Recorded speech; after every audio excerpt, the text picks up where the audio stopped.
Hello friends, நம்ம இன்றைக்கி என்ன பார்க்க போனால் March 12, 2019 Hindu news paper news analysis பார்க்க போகிறோம். இதோட பிடிஎஃப் உங்களுக்கு வேணும் கீழே டிஸ்கிரிப்ஷனில் எங்கள் டெலகிராம் குரூப் லிங்க் இருக்குது, அதில் ஜாயின் பண்ணிக்கோங்க. அண்ட் யூபிஎஸ்சி கனடா ஃபேஸ் ரிலேட்டட் டவுட்ஸ் நீங்கள் கேட்கலாம். அண்ட் மறக்காம இந்த சேனலுக்கு சப்ஸ்கிரைப் பண்ணிக்கோங்க. நம்ம பார்க்க போகிற first news, supreme court may send a plea challenging quota bill to constitutional bench அப்படின்னு சொல்லியிருக்காங்க. நமக்கு தெரியும் இந்த கோட்டா பில் லேட்டஸ்ட்டாக என்னன்னா reservation 10% reservation for higher caste people அப்படின்னு சொல்லிட்டு பார்த்தோம். அது என்னென்னா 124th கான்ஸ்டியூஷனல் அமெண்ட்மெண்ட் பில்லு. ஓகேவா, இதில் 103 கான்ஸ்டியூஷனல் அமெண்ட்மெண்ட் ஆக்ட். ஓகேவா, இதுதான் இது ஞாபகம் வச்சுக்கோங்க, இது கண்டிப்பாக ஞாபகம் வச்சுக்கணும்.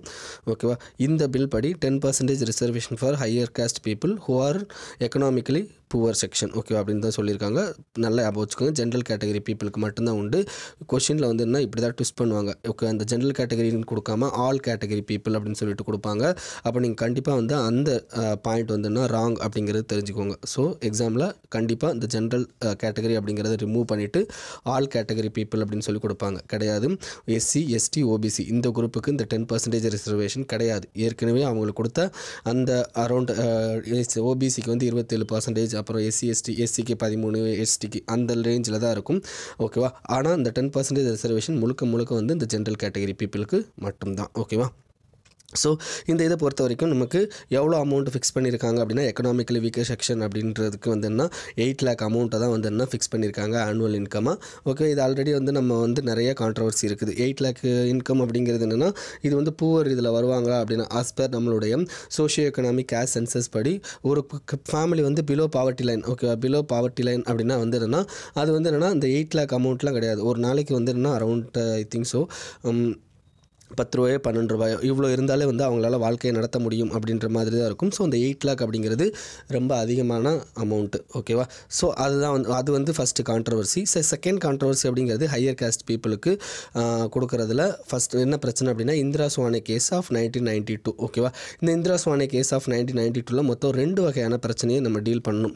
ஓகே, இந்த கேஸில் ஃபஸ்ட்டு என்ன பிரச்சனை அப்படின்னா, 50%க்கு மேலே ரிசர்வேஷன் போகக்கூடாது. ஓகேவா, அப்படி போகணும்னா அது ரேரஸ்ட் ரேர் கேஸில் தான் இந்த ரிசர்வேஷனை கொண்டு போகணும் அப்படின்னு சொல்லியிருப்பாங்க. ஓகே, இது ஃபஸ்ட்டு இது. ஸோ இந்த தீர்ப்புக்கு அகைன்ஸ்டாக இருக்குது அப்படிங்கிறது இது ஒன்று. Second category. ஓகேவா, செகண்ட் கேட்டகரி என்ன அப்படின்னா, இந்த 1992 இந்திரா சுவானே கேஸ் பொறுத்த வரைக்கும் இன்னொரு ஜட்ஜ்மெண்ட் என்ன சொல்லியிருப்பாங்க அப்படின்னா, நீங்கள் என்னென்னா சோஷியல் பேக்வர்ட்னஸ், அதாவது என்னென்னா நீங்கள் கொடுக்கலாம். ஓகே, ஹையர் காஸ்ட் பீப்புளுக்கு கொடுக்கலாம். பட் இருந்தாலும் முழுக்க அது எக்கனாமிக் க்ரைட்டீரியாவை மட்டும் இருக்கக்கூடாது அப்படின்னு சொல்லியிருப்பாங்க. ஸோ அதோடு சேர்ந்து சோஷியல் பேக்வர்ட்னஸ் அப்படிங்கிறது இருந்தால் மட்டும் அந்த குரூப்புக்கு ரிசர்வேஷன் அப்படிங்கிறத நீங்கள் அப்ளை பண்ணலாம் அப்படின்னு சொல்லியிருப்பாங்க. ஸோ இந்த 2 இதுவுமே ஏன்னா இப்போ கொடுத்துருக்க ரிசர்வேஷன் என்னென்னா முழுக்க எக்கனாமிக் ரிலேட்டட் ரிசர்வேஷன் மட்டும்தான் கொடுத்துருக்காங்க. There is no social backwardness for higher caste பீப்புளுக்கு கிடையாது அப்படிங்கிறது நமக்கு தெரியும். ஓகேவா, ஸோ இந்த 2 பிரச்சனையும் என்னென்னா அந்த 10% ரிசர்வேஷன் அப்படிங்கிற அமெண்ட்மெண்ட் ஆக்ட் என்னென்னா சமாளிக்கணும். ஓகே, ஸோ இந்த amendment act article 15 and 16 okay, அந்த 2 இதுலையும் சேஞ்சஸ் கொண்டு வந்திருந்தாங்க அப்படிங்கிறத நம்ம நிறையா படிச்சிட்டோம். இதை பற்றின எக்ஸ்ப்ளனேஷன் இதுக்கு முன்னாடி உங்களுக்கு நிறையா தடவை கொடுத்துட்டோம். ஸோ இது எல்லாமே என்னென்னா இப்போ ப்ராப்ளம். ஓகேவா, இதில் ஃபஸ்ட் என்ன, இது பேசிக் ஸ்ட்ரக்சரை பாதிக்குது அப்படின்னு சொல்லிட்டு இந்த ஆர்டிக்கலை கொடுத்துருப்பாங்க. நான் இதை பற்றி முன்னாடியே எக்ஸ்பிளைன் பண்ணியிருக்கேன். ரைட் டு ஈக்குவாலிட்டி அப்படிங்கிறது இது ரைட் டு ஈக்குவாலிட்டி அப்படிங்கிறது நம்மளுடைய பேசிக் ஸ்ட்ரக்சரில் இருக்குது. ஓகேவா, அப்போ நீ ஜென்ரல் கேட்டகரிக்கு மட்டும் 10% ரிசர்வேஷன் கொடுக்குற, மற்ற கேட்டகரி யாருக்குமே அந்த 10% ரிசர்வேஷன் அப்ளை ஆகிறது கிடையாது. ஓகேவா, இதில் என்ன ஜென்ரல் கேட்டகரி பீப்புளுக்கே ஈக்குவாலிட்டி இல்லை அப்படிங்கிறது தான் இதில் உண்மையான விஷயம். ஸோ அந்த ரைட் டு ஈக்குவாலிட்டி அப்படிங்கிற ஒரு பேசிக் ஸ்ட்ரக்சரை இது அஃபெக்ட் பண்ணுது. ஸோ அதனால் என்னென்னா மேபி இது கான்ஸ்டியூஷனல் பெஞ்சுக்கு போனால் மேபி இட் கெட் ஸ்குவாஷ்ட் அப்படின்னு சொல்லியிருக்கிறாங்க. ஓகேவா, ஸோ இப்போ என்ன இதை கான்ஸ்டியூஷன் பெஞ்சுக்கு ரெஃபர் பண்ண போகிறதா சொல்லியிருக்கிறாங்க. ஓகேவா, ஸோ பண்ணால் தான் நமக்கு அதை பற்றின டீட்டெயில், அதாவது என்ன அதோட அந்த பில் என்னென்னா அந்த ஆக்ட் நிலைக்கலையா அப்படிங்கிறது நமக்கு தெரிய வரும். ஓகேவா, ஸோ கண்டிப்பாக நீங்கள் இந்த இதை பொறுத்த வரைக்கும் 1992 ஓகேவா 9 ஜட்ஜ் கான்ஸ்டியூஷன் பெஞ்சு, இந்த பெஞ்ச் இந்திரா சுவானே கேஸு. ஓகேவா, நல்லா ஞாபகம் வச்சுக்கோங்க. நெக்ஸ்ட் என்னென்னா இது உங்களுக்கு ஒரு பிக்சர் மாதிரி கொடுத்துருப்பாங்க. இதில் முக்கியமாக தெரிஞ்சுக்க வேண்டியது ஃப்ளேம் ஆஃப் த ஃபாரஸ்ட் அப்படின்னு சொல்லிட்டு ஒன்று கொடுத்துருக்காங்க. ஃப்ளேம் ஆஃப் த ஃபாரஸ்ட் அப்படிங்கிறது எதை சொல்லுவோம் அப்படின்னா, பலாஸ் ட்ரீஸ் அப்படிங்கிறது தான் ஃப்ளேம் ஆஃப் த ஃபாரஸ்ட் அப்படின்னு சொல்லுவோம். Fellas trees PALASH. இந்த பலாஸ் ட்ரீ அப்படிங்கிறத வந்துன்னா ஃப்ளேம் ஆஃப் த ஃபாரஸ்ட் அப்படின்னு சொல்லுவோம். ஏன் அப்படின்னா அதில் பூக்கிற அந்த பூக்கள் வந்துன்னா ரெட் கலரில் இருக்கும். அதை நீங்கள் தூரத்துலேருந்து பார்த்தா அது எரியிற மாதிரியே இருக்கும். So palash trees are called as flame of the forest அப்படிங்கிறது ஞாபகம் வச்சுக்கோங்க. ஸோ இதெல்லாம் எக்ஸாம்ஸில் கேட்கறதுக்கான வாய்ப்புகள் இருக்குது. ஸோ குரூப் 1 அண்ட் UPSCயில் கூட கேட்கலாம். Okay, flame of the forest அப்படின்னா என்ன, எந்த ட்ரீ அப்படிங்கிறத பற்றி கேட்கலாம். அல்லது வந்துன்னா பலாஸ் ட்ரீயை பற்றி அதர் ரெண்டு இது கொடுத்துட்டு மூணாவது ஃப்ளேம் ஆஃப் த ஃபாரஸ்ட் அப்படின்னு சொல்லி இந்த ட்ரீயை சொல்லுவாங்க அப்படின்னு சொல்லிட்டு எந்த ட்ரீ அப்படி சொல்லுவாங்கன்ட்டு ஒரு 4 ட்ரீயை பற்றி கொடுத்துட்டு எந்த ட்ரீன்னு கேட்டால் நீங்கள் பலாஸ் ட்ரீ அப்படின்னு சொல்லிட்டு ஈஸியாக வந்து உங்கள் ஆப்ஷனை கிளிக் பண்ணலாம். ஓகேவா? ஸோ இது வந்து கேட்பாங்க. இது வந்து என்ன, கிர்னார் வைல்ட் லைஃப் சான்ச்சுரியை பற்றி பேசுகிறாங்க. இந்த கிர்னார் வைல்ட் லைஃப் சான்ச்சுரி அப்படிங்கிறது நமக்கு குஜராத்தில் இருக்குது. ஓகேவா? ஏஷியன் லயன்ஸ் வந்து என்ன அங்கே அதிகமாக இருக்கும் அப்படிங்கிறது தெரிஞ்சுக்கோங்க. நெக்ஸ்ட் வந்து என்ன, wood snake last seen in 1878 rediscovered by scientist அப்படின்னு சொல்லியிருக்காங்க. வுட் ஸ்னேக் இந்த வுட் ஸ்னேக் அப்படிங்கிறது 1878 ஆண்டு கண்டுபிடிச்சிருக்காங்க. ஓகேவா? ஃபஸ்ட்டு அப்போ தான் பார்த்துருக்காங்க. அதுக்கப்புறம் வந்து என்னென்னா இதை பார்க்கல. ஓகேவா? ஸோ அதுக்கப்புறம் இப்போ தான் பார்த்துருக்காங்க. எங்கே பார்த்துருக்காங்க அப்படின்னா மேகமலை ஃபாரஸ்ட்டில் பார்த்துருக்காங்க. ஓகேவா? அண்ட் இதுலேருந்து எக்ஸ்ட்ரா ஒரு பாயிண்ட் என்ன தெரிஞ்சுக்கணும் அப்படின்னா Meghamalai forest and Periyar tiger reserve இந்த 2 ஏரியாவில் மட்டும்தான் இந்த ஸ்பீசிஸ் இருக்குது. இந்த species endemic to the Meghamalai forest and Periyar tiger reserves. ஓகேவா? மேகமலை ஃபாரஸ்ட் அப்படிங்கிறது மேகமலை வைல்ட் லைஃப் சாங்சுரின்னு ஒன்று இருக்குது. இந்த மேகமலை வைல்ட் லைஃப் சாங்சுரி அப்படிங்கிறது தேனி தமிழ்நாட்டில் இருக்குது. ஓகேவா? இந்த பெரியார் டைகர் ரிசர்வ் எங்கே இருக்குன்னா கேரளாவில் இருக்குது. So this species of wood snake endemic to Kerala and Tamil Nadu அப்படிங்கிறது ஞாபகம் வச்சுக்கோங்க. ஓகேவா? இதை தவிர வேறு எதுவும் இதில் தேவை அப்படின்னா வேறு எதுவும் இதில் தேவை கிடையாது. நான் சொன்ன பாயிண்ட்ஸ் மட்டும் போதும். ஓகே, நெக்ஸ்ட் வந்து என்ன, சிர்சி சுபாரி கிட்ஸே GI டேக். இந்த சிர்சி சுபாரி அப்படிங்கிறது என்னென்னா கர்நாடகாவில் இருக்கக்கூடிய ஒரு பாக்கு வகையானது. பாக்கு அப்படின்னு சொல்லுவோம்ல தமிழில். ஓகேவா? பாக்கு இந்த வகையானது தான் இந்த சிர்சி சுபாரி அப்படிங்கிறது. ஓகேவா? இதுக்கு வந்து என்ன இப்போ GI டேக் கொடுத்துருக்காங்க. ஓகேவா? இந்த GI டேக் அப்படிங்கிறது எந்த இடத்துல வந்து இது கல்டிவேட் பண்ணுறாங்க அப்படின்னா எல்லாப்புரா, ஓகேவா, சித்தாபுரா அண்டு சிர்சி தாலுக் இந்த 3 தாலுக்குலேயே வந்தது தான் இந்த சிர்சி சுபாரி அப்படிங்கிறது. ஓகேவா? இந்த 3 இதுலேயுமே சேர்ந்து ஒரே ஒரு கோஆப்ரேட்டிவ் சொசைட்டி தான் இதை வந்து மெயின்டைன் பண்ணுறாங்க. அந்த கோஆப்ரேட்டிவ் சொசைட்டியோட பேர் தாட்கார்ஸ். ஓகேவா? அப்படிங்கிற சொசைட்டி தான் இதோட ப்ரப்பரேட்டரி ஓனர். ஓகேவா? அதுக்கு GI டேக்கு கொடுத்துருக்காங்க. ஓகேவா? இந்த இதோட இது வந்து என்ன சொல்லியிருக்காங்க அப்படின்னா இது வந்து பர்டிகுலர் அரிக்கானட்னா லைக் இந்த பாக் வகை இது சேர்ந்து தான். ஸோ இதோட சைஸ் என்னென்னா மீடியம் சைஸாக இருக்கும். அதோட இருந்து ஷேப் வந்து என்னென்னா ஃப்ளாட் ரவுண்டட் ஷேப்பாக இருக்கும். ஓகே, அண்ட் ஆஷ் கலரில் இருக்கும். ஸோ இது வந்து ஒரு ஹார்ட் சீடு. ஓகேவா? இதுக்கு தான் வந்து என்ன GI டேக் கொடுத்துருக்காங்க. ஸோ கண்டிப்பாக ஞாபகம் வச்சுக்கோங்க. GI டேக் இப்போ லேட்டஸ்ட்டாக வந்து இல்லாட்டி சிர்சி சுபாரி அப்படிங்கிறது என்னன்னா எந்த ஸ்டேட்டோட இதில் GI டேக் கொடுத்துருக்காங்க அப்படின்னு கூட நமக்கு குரூப் 1 ஆர் நமக்கு இதில் கேட்கலாம். ஓகேவா? UPSCயில் கேட்கலாம். And promise to live by அப்படின்னு சொல்லி கொடுத்துருக்காங்க. இதில் வந்து என்ன சொல்லியிருக்காங்கன்னா இப்போ லேட்டஸ்ட்டாக எலெக்ஷன் வரப்போகுது. ஓகேவா? அந்த எலெக்ஷனில் எந்த மாதிரியான டெமோக்ரட்டிஸியோட கோர் வேல்யூஸை ஃபாலோ பண்ணணும் அப்படின்னு சொல்லியிருக்காங்க. ஏன்னா இப்போ லேட்டஸ்ட்டாக இதுக்கு முன்னாடி வரைக்குமே இருந்து இப்போ வரைக்கும் அரௌண்ட் 1970s பார்த்தீங்கன்னா சில ப்ராப்ளம் வந்துச்சு. ஏன்னா இந்திரா காந்தி அவங்க இருந்த பீரியடில் வந்து நிறையா வந்து என்னென்னா நம்மளுடைய டெமோக்ராட்டிக் லெவலில் வந்து நிறையா ப்ராப்ளம் வந்துச்சு.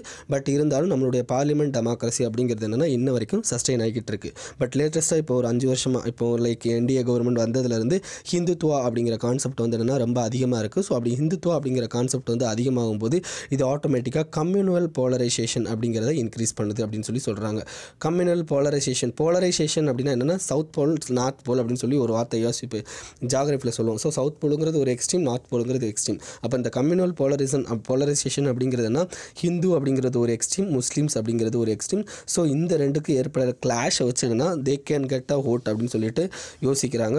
போத் பிஜேபியும் அப்படி தான் பண்ணுறாங்க, காங்கிரஸும் வந்து என்ன அதை ஒரு இதாக. ஏன்னா இப்போ லேட்டஸ்ட்டாக அவங்க ராகுல் காந்தி அவங்க வந்து என்ன சில கோயிலுக்கு போய் வேண்டிக்கிறது இந்த மாதிரிலாம் பண்ணிக்கிட்டு இருக்காங்க. ஸோ அதனால் வந்து என்ன both parties like both biggest parties in India Congress and BJP 2 பேருமே வந்து trying to get a vote from Hindutva groups. ஓகேவா? ஸோ அதனால் வந்து என்ன ஆகுதுன்னா it may get affect Muslims minority. அதனால் அதை தான் வந்து என்னென்னா இந்த ஆர்டிக்கலில் பேசியிருக்கிறாங்க. ஓகேவா? நெக்ஸ்ட் வந்து என்ன, எ காம்ப்ரமைஸ் இஸ் ஸ்டில் பாசிபிள் அப்படின்னு சொல்லியிருக்காங்க. இது வந்து அயோத்தியா கேஸை பற்றி பேசியிருக்காங்க. அயோத்தியா கேஸில் வந்து என்ன, இந்த கேஸ் நமக்கு தேவையா அப்படின்னா கண்டிப்பாக இதை பற்றி கேட்குறதுக்கு வாய்ப்பு இல்லை. ஏன்னா இது வந்து கம்யூனல் ப்ராப்ளம். ஓகே, சோஷியாலஜி ஸ்டூடெண்ட்ஸ்க்கு வேணால் இது வந்து யூஸ்ஃபுல்லாக இருக்கும். மற்ற ஸ்டூடெண்ட்ஸ்க்குலாம் வந்து என்னென்னா இது வந்து மேக்ஸிமம் கேட்குறதுக்கான வாய்ப்பு கிடையாது. ஓகேவா?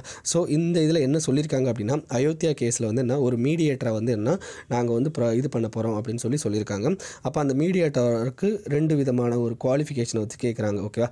அந்த மீடியேட்டரோட ரெண்டு விதமான குவாலிஃபிகேஷன். ஒன்று வந்து என்னென்னா அந்த மீடியேட்டர் வந்து என்னென்னா போத் நியூட்ரலாக இருக்கணும், இந்து முஸ்லீம்ஸ் ரெண்டு பேருக்குமே நியூட்ரலாக இருக்கணும்.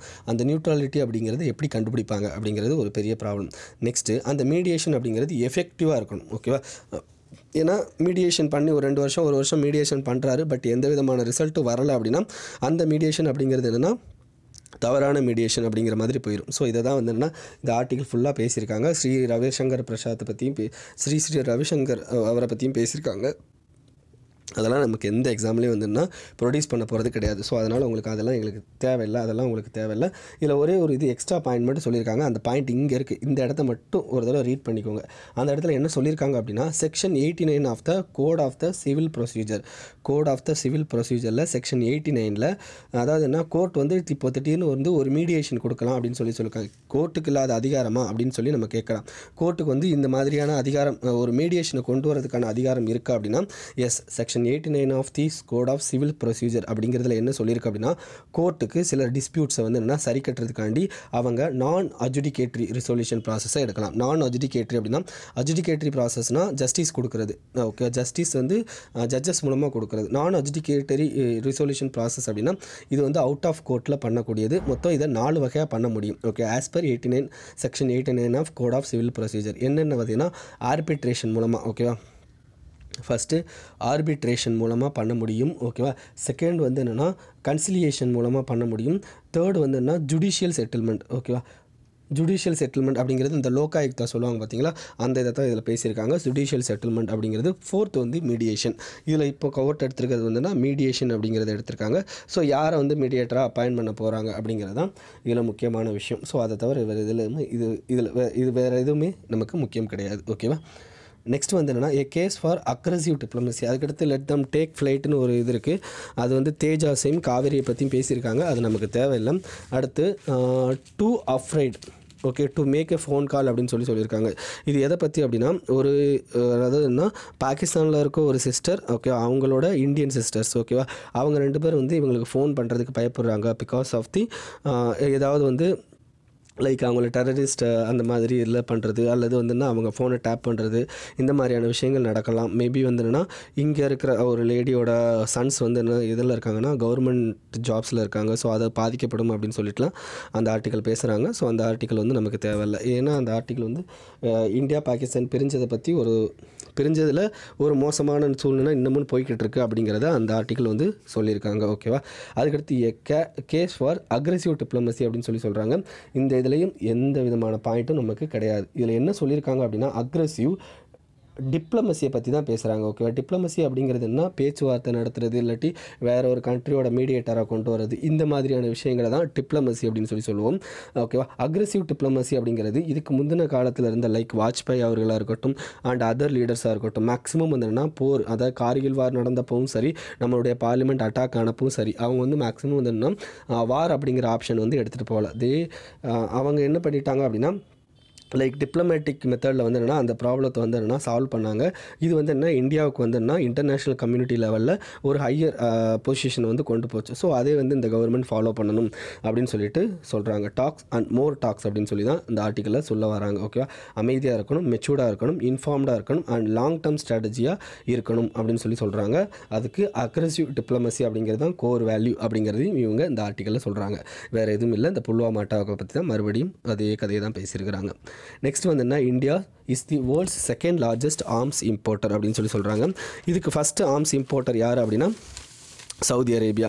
ஓகே, இந்தியா போன வருஷத்துலேருந்து அரௌண்ட் 24%, அதாவது 2009-13 24% அளவுக்கு இருந்து 2014-18 அளவு வந்து என்னென்னா 2019-13 24% கம்மி. ஓகேவா? ஏன் அப்படின்னா டெலிவரி வந்து டிலே ஆயிடுச்சு. நம்ம ஆல்ரெடி நிறைய ஆர்டர் பண்ணிட்டோம், பட் என்ன டெலிவரி வந்து டிலே ஆயிடுச்சு அப்படின்னு சொல்கிறாங்க. இது ஃபஸ்ட்டு பாயிண்ட்டு. இதுக்கடுத்து இதில் முக்கியமாக செகண்ட் பாயிண்ட் வந்து என்ன, நம்ம அதிகமாக இன்னமும் யார்கிட்ட இருந்து வந்து அதிகமான அந்த அம்யூனேஷன் வந்து இறக்குமதி பண்ணிக்கிட்டு இருக்கோம் அப்படின்னா அரௌண்ட் 58% ஃப்ரம் ரஷ்யாட்டிருந்து தான் பண்ணிக்கிட்டு இருக்கோம். அதுக்கடுத்து நம்மளுடைய இது வந்து என்ன டைவர்சிட்டி, இந்த அதாவது என்ன நம்மளுடைய ப்ரொக்யூர்மெண்ட் டைவர்சிட்டி எப்படிலாம் போயிருக்குன்னா யூஎஸ், இஸ்ரேல், ஃப்ரான்ஸ் அப்படின்னு வந்து பிரிஞ்சிருக்கு அப்படின்னு சொல்கிறாங்க. இதுக்கு முன்னாடி வந்து அரௌண்ட் 76% கிட்ட இருந்து ரஷ்யாட்ட தான் வாங்கணும். பட் இப்போ வந்து என்ன 58% பட் இன்னும் வருங்காலத்தில் வந்துன்னா ரஷ்யா தான் நம்மளுடைய ஹையஸ்ட் எக்ஸ்போர்ட்டராக இருப்பாங்க அப்படின்னு சொல்லியிருக்காங்க. ஏன்னா நம்ம இந்த S-400 அப்படிங்கிற ஒரு விமானத்தை வாங்க போகிறோம், அண்ட் AK-203 அப்படிங்கிற அசால்ட் ரைஃபிள்ஸ் வாங்க போகிறோம், அண்டு 220-60 அப்படிங்கிற ஒரு ஹெலிகாப்டர் இதெல்லாம் வாங்க போகிறோம். ஸோ அதனால் வந்து ரஷ்யா தான் ஹையஸ்ட் எக்ஸ்போர்ட்டராக இருப்பாங்க அப்படின்னு சொல்கிறாங்க. இதை யார் கொடுத்துருக்காங்க அப்படின்னா இந்த ரிப்போர்ட்டை Stockholm international peace research institution அப்படிங்கிறவங்க இந்த ரிப்போர்ட்டை கொடுத்துருக்குறாங்க. ஓகேவா? ஸோ அதுதான் சொல்லியிருக்கு இந்த நியூஸில். அண்ட் ஃபஸ்ட்டு யார் அப்படின்னா சவுதி அரேபியா தான் ஆர்ம்ஸ் இம்போர்ட்டர்லேயே அதிகமான இம்போர்ட்டர். அரௌண்ட் 12% கிட்ட இம்போர்ட் பண்ணிக்கிட்டு இருக்காங்க. வேர்ல்டில் ஓவரால் கணக்கெடுத்தால் 12% அளவுக்கு யார் இம்போர்ட் பண்ணுறாங்கன்னா சவுதி அரேபியா, 9.5% அளவுக்கு இந்தியா, ஈஜிப்ட் வந்து 5.1, ஆஸ்திரேலியா வந்து 4.6%. ஸோ ஃபஸ்ட்டு 4 கண்ட்ரி யாருன்னா Saudi Arabia, India, Egypt, Australia, and 5th country வந்து அல்ஜீரியா, கடைசி சைனா. ஓகேவா? 4.2%. இது என்ன ஷோ பண்ணுது? இதில் வந்து நம்ம என்ன வந்து இன்ஃபர் பண்ணலாம் அப்படின்னா second world largest arm importer. அப்போ இம்போர்ட்டர் அப்படிங்கிறது ஆட்டோமேட்டிக்காக நம்மளுடைய கரண்ட் அக்கௌண்ட் டெஃபிசிட்டை இன்க்ரீஸ் பண்ணுதுன்னு அர்த்தம். ஸோ நம்ம எப்போ எக்ஸ்போர்ட்டர் ஆகிறோமோ அப்போது மட்டும்தான் நம்மளுடைய கரண்ட் அக்கௌண்ட் டெஃபிசிட்டாக இருக்கட்டும், நம்மளுடைய எக்கனாமிக் லெவலாக இருக்கட்டும், அதில் இம்ப்ரூவ்மெண்ட் வரும். So make in India scheme அப்படிங்கிறது இருக்குது. பட்டு அது எந்த லெவலில் செக்யூரிட்டி ஏஜென்சியில் வந்து எந்த லெவலுக்கு இம்ப்ளை ஆகிருக்கு அப்படிங்கிறது தான் முக்கியம். ஸோ அதை தான் வந்து நம்ம இதில் இன்ஃபர் பண்ணிக்கணும் பேக்ரவுண்டில். ஓகேவா? அதுதான் வந்துன்னா மேக் இன் இந்தியா வந்து என்னென்னா திட்டம் வந்து பாசிட்டிவாக முடிஞ்சிருக்கா நெகட்டிவாக முடிஞ்சிருக்கான்னு கேட்டால் it's not in positive way. ஓகேவா? அது வந்து நெகட்டிவ் வேல தான் இருக்குது அப்படிங்கிறதையும் நம்ம இந்த ரிப்போர்ட் படி நம்ம வந்து எக்ஸாமில் கோட் பண்ணி எழுத முடியும். ஓகேவா? அடுத்து வந்துன்னா uncertain government policies clouded developer sentiment hit solar capacity addition CRISIL அப்படின்னு சொல்லியிருக்காங்க. கிறிசில் அப்படிங்கிறவங்க ரிப்போர்ட் கொடுத்துருக்காங்க. அந்த ரிப்போர்ட்டில் என்ன சொல்லியிருக்காங்கன்னா நம்மளுடைய சோலார் கெப்பாசிட்டி அடிஷன் அப்படிங்கிறது வந்துன்னா கம்மியாக இருக்குது. அதுக்கு காரணம் முக்கியமான 2 ரீசன் அப்படின்னு சொல்லியிருக்காங்க. என்ன ரீசன் அப்படின்னா என்னென்னா, ஒன்று இன்க்ரீஸிங் காஸ்ட் ப்ரெஷர். ஓகேவா? காஸ்ட் ப்ரெஷர் வந்து இன்க்ரீஸ் ஆகிருக்கு. ஓகேவா? மணியோட ப்ரெஷர் வந்து இன்க்ரீஸ் ஆகிருக்கு இன் ரிலேட்டட் டு சோலார் செக்டார். ஓகேவா? அதாவது என்ன, நிறைய பேர் வந்து சேஃப்கார்ட் டியூட்டி அதெல்லாம் போடுறாங்க. ஸோ அதனால் வந்து என்னென்னா நம்மளால் வந்து என்ன அதிகமான இம்போர்ட்ஸ் வந்து பண்ண முடியாது. இது ஃபஸ்ட்டு பாயிண்ட்டு. செகண்ட் வந்து ஜிஎஸ்டியோட அன்சர்டைனிட்டி. ஓகேவா? Related to solar components. ஓகேவா? சோலார் இது. ஸோ அதனாலையும் வந்து என்னென்னா நம்மளுடைய சோலார் கெப்பாசிட்டி அடிஷன் அப்படிங்கிறது கம்மியாக இருக்குது அப்படின்னு சொல்கிறாங்க. நம்மளுடைய லாங் டேர்ம் கோல் என்ன அப்படின்னா 2022க்குள்ளே 100 GW இதை வந்து என்னென்னா நம்ம வந்து ப்ரொடியூஸ் பண்ணணும் ஃப்ரம் சோலார் ரேடியேஷனில், சோலார் இதிலேருந்து. ஓகேவா? ஸோ அதில் நம்ம 60%, அதாவது 60% தான் வந்து என்னென்னா நம்ம வந்து அச்சீவ் பண்ண முடியும் அப்படின்னு சொல்லியிருக்காங்க. ஓகேவா? ஸோ அதுதான் இதில் சொல்லியிருக்காது, மற்றபடி வேறு எதுவும் இல்லை. Next plastic in focus at UN environment forum அப்படின்னு சொல்லியிருக்காங்க. இந்த UN என்வரான்மெண்ட் ஃபோரத்துக்கு பேர் அப்படின்னா என்ன பேர் அப்படின்னா த ஒன் பிளானட் சம்மிட் அப்படிங்கிறத அந்த இதோட பேர். நல்லா ஞாபகம் வச்சுக்கோங்க. The one planet summit conducted by United Nation environment programme. ஓகேவா? த ஒன் நேஷன் பிளானட் எப்போ நடக்க போகுதுன்னா மார்ச் 24 தான் நடக்க போகுது. மார்ச் 14 தான் நடக்க போகுது. இப்போ நடக்கலை. ஓகே, மார்ச் 14 தான் நடக்க போகுது. உங்களுக்கு அதுக்கான லிங்க் இதில் கொடுத்துருக்கேன். ஓகேவா? இந்த லிங்க்கில் போயிட்டு படிங்க. ஓகேவா? இதுக்கு முன்னாடி வந்து என்னென்னா 2 எடிஷன் இதில் நடந்திருக்கு. 3rd எடிஷன் வந்து இப்போ நடக்க போகுது. ஓகேவா? இந்த 3rd எடிஷனில் முக்கியமாக என்ன சொல்கிறாங்க அப்படின்னா பிளாஸ்டிக்கை வந்து ஃபோக்கஸ் பண்ணுறாங்க. இப்போ அரௌண்ட் வேர்ல்டில் பொறுத்த வரைக்கும் நமக்கு 300 மில்லியன் அளவுக்கு பிளாஸ்டிக் வந்து என்னென்னா நம்ம ஆனுவலாக வந்து என்னென்னா ப்ரொடியூஸ் பண்ணுறோம். ஓகே, அதில் வந்து என்னென்னா சிங்கிள் யூஸ் பிளாஸ்டிக்ஸ் அப்படிங்கிறது ரொம்ப இம்பார்ட்டன்ட். ஓகேவா? சிங்கிள் யூஸ் பிளாஸ்டிக் அப்படிங்கிறது என்ன, ஃபஸ்ட் டைம் இப்போ ஒரு கப்பு நம்ம யூஸ் பண்ணுறோம். ஓகேவா? அந்த கப்பை யூஸ் பண்ணிவிட்டு அதை தூர தான் போட முடியும். அதை வச்சு நம்ம அடிக்கடி யூஸ் பண்ணிக்கிட்டு இருக்க முடியாது. ஸோ அதான் சிங்கிள் யூஸ் பிளாஸ்டிக்ஸ் அப்படின்னு சொல்லுவோம். அந்த சிங்கிள் யூஸ்டு பிளாஸ்டிக் கப்பெல்லாம் வந்துன்னா நமக்கு வந்து ஆட்டோமேட்டிக்காக என்னென்னா என்வரான்மெண்ட்டில் போயிட்டு மிகப்பெரிய ப்ராப்ளத்தை ஏற்படுத்துது. ரிலேட்டட் டு என்னென்னா ஓஷன் என்வரான்மெண்ட்டாக இருக்கட்டும் அண்ட் அதர் நமக்கு அதர் என்விரான்மெண்ட் ப்ராப்ளம்ஸாக இருக்கட்டும், இது வந்து என்ன மிகப்பெரிய ப்ராப்ளத்தை க்ரியேட் பண்ணுது. ஸோ அந்த இதை தான் வந்து என்னென்னா இந்த இதில் பேச போகிறாங்க. ஸோ சிங்கிள் யூஸ் பிளாஸ்டிக்ஸ் வந்துன்னா அரௌண்ட் 2030 எலிமினேட் பண்ணுற அளவுக்கு வந்துன்னா இவங்க வந்து இதை கொண்டு வர போகிறாங்க. அது நமக்கு UNFCCC நமக்கு தெரியும், நேஷ்னல் இன்டெண்டட் டிட்டர்மைன்ட் கான்ட்ரிபியூஷன் அப்படிங்கிறது ஒன்று இருக்குது. அப்படின்னா என்ன அர்த்தம்னா ஒவ்வொரு கண்ட்ரியும் நாங்கள் வந்து இவ்வளோ ரெடியூஸ் பண்ண போகிறோம் அப்படின்ட்டு UNFCCCயில் வந்து என்ன ரிப்போர்ட் கொடுக்கணும். ஸோ அதே மாதிரி ஒரு இதை மெத்தடை வந்து என்ன இதுலேயும் கொண்டு வர போகிறதா இவங்க சொல்லியிருக்கிறாங்க. ஓகேவா? ஸோ பிளாஸ்டிக்ஸ் அப்படிங்கிறது என்ன, இது வரைக்கும் எந்த ஃபோரம்லேயும் வந்து என்னென்னா இதை பற்றி தனியாக பேசலை. ஸோ இந்த பிளாஸ்டிக் அப்படிங்கிறது இதை பற்றி தனியாக பேசுகிறாங்க. ஸோ இந்த பிளாஸ்டிக் இந்த ப்ரொடக்ஷனால் நமக்கு நம்மளை கிளைமேட் சேஞ்ச். ஓகேவா? கிளைமேட் சேஞ்ச் எதனால், இந்த ஈகோசிஸ்டம் எதனாலலாம் பாதிக்கப்படுது அப்படின்னா அக்ரிகல்ச்சர்னால் பாதிக்கப்படுது, டீஃபாரஸ்டேஷனால் பாதிக்கப்படுது, பொல்யூஷனால் பாதிக்கப்படுது. இப்படி பாதிக்கப்பட்டதில் அரௌண்ட் நமக்கு எவ்வளோ லாஸ் ஆகிருக்கு அப்படின்னா சின்ஸ் 1995 $20 trillion அளவுக்கு வந்துன்னா நம்மளுடைய எக்கனாமி வந்து லாஸ் ஆயிருக்கு அப்படிங்கிறதையும் இவங்க சொல்லியிருக்காங்க. ஓகேவா. த ஒன் பிளானட் சம்மிட், ஓகேவா, United Nation environment programme 3rd edition எங்கே நடக்க போகிறதுன்னா ஆஃப்ரிக்காவில் நெய்ரோபி அப்படிங்கிற இடத்துல கென்யாவில் உள்ள நெய்ரோபி அப்படிங்கிற இடத்துல நடக்க போகுது. ஓகேவா, அதையும் ஞாபகம் வச்சுக்கோங்க. இனிமேல் உங்களுக்கு எங்கே கேட்டாலும் நெய்ரோபி பிளச் அப்படின்னு ஒன்று கேட்பாங்க. ஓகேவா, நெய்ரோபி பிளச் அப்படிங்கிறதுனா என்ன அப்படின்னு சொல்லி கேட்பாங்க. அப்படின்னா நம்ம வந்து UN என்விரான்மெண்ட் ஃபோரம் நடத்தின இந்த ஒன் பிளானட் சம்மிட் அப்படிங்கிறத ஞாபகம் வச்சுக்கணும். Related to plastic elimination. ஓகேவா, சிங்கிள் யூஸ் பிளாஸ்டிக் எலிமினேஷன் அப்படிங்கிறத ஞாபகம் வச்சுக்கோங்க. Next Indians face age related issues earlier than Swiss அப்படின்னு சொல்கிறாங்க.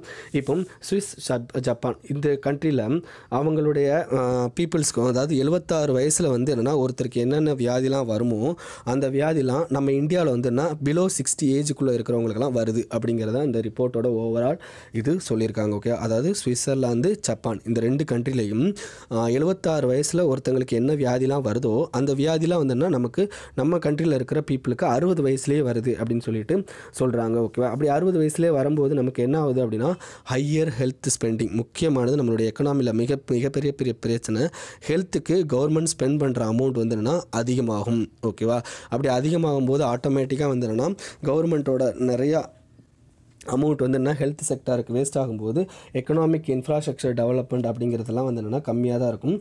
ஸோ ஹெல்த் செக்டாருக்கு அதிகமாக இன்னும் பண்ணும்போது நமக்கு பாவர்ட்டி அப்படிங்கிறது மேபி அதாவது என்ன ரொம்ப தீவிரமாகிறதுக்கான வாய்ப்பும் அதிகமாக இருக்குது. ஓகேவா, ஸோ இதுதான் வந்து என்ன இந்த நியூஸ்லேருந்து தெரிஞ்சுக்க வேண்டியது. ஓகேவா, இதில் அதை பற்றி பேசியிருக்கிறாங்க. ஓகேவா, ஸோ இதில் முக்கியமாக எதுனா கம்யூனிகபிள் டிசீசஸ், நான் கம்யூனிகபிள் டிசீஸஸ் ரெண்டுமே வந்து என்னென்னா அதிகமாக இருக்குது அப்படின்னு சொல்கிறாங்க. ஈவன் இன்ஜூரிஸ் முதற்கொண்டு நம்மளோட இதில் வந்து என்னென்னா அதிகமாக இருக்குது அப்படின்னு சொல்லிட்டு சொல்கிறாங்க. ஓகேவா, ஸோ அதை தான் தெரிஞ்சுக்கணும்.